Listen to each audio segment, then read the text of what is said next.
The Carnival of Lost Souls. It was a chilly October evening when Emily and her friends stumbled across the carnival. It wasn't on any map, and none of them remembered hearing about it before, but there it was, tucked into an empty field on the edge of town. The entrance arch was tall and weathered, with faded letters that read, "Carnival of Lost Souls." Strings of dim, flickering lights hung above the path, casting eerie shadows over the cracked pavement.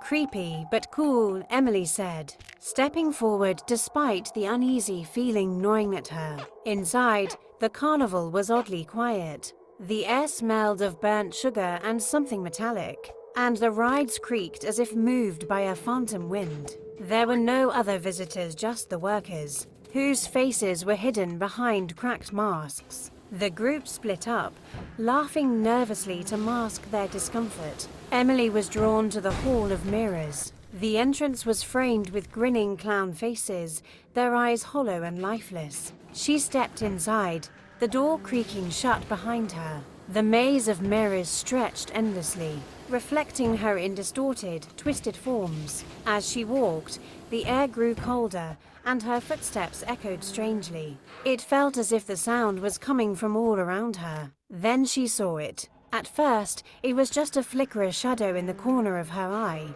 But when she turned, she saw another reflection in the mirrors. It wasn't hers. It was a tall, thin figure with hollow eyes and a wide, unnatural grin. The figure stood still, watching her from a mirror several feet away.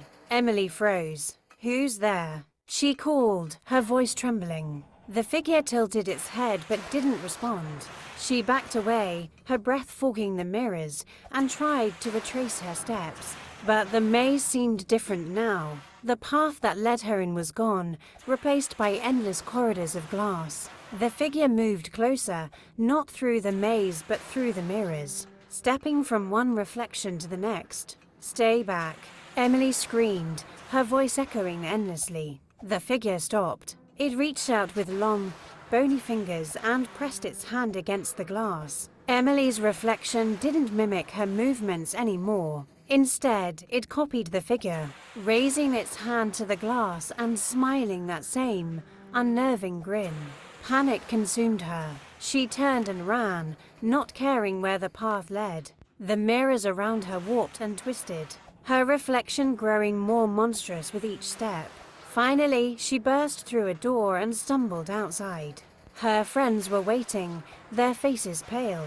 "Where were you?" one of them asked.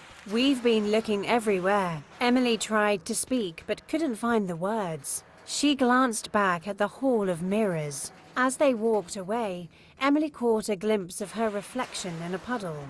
It smiled back at her.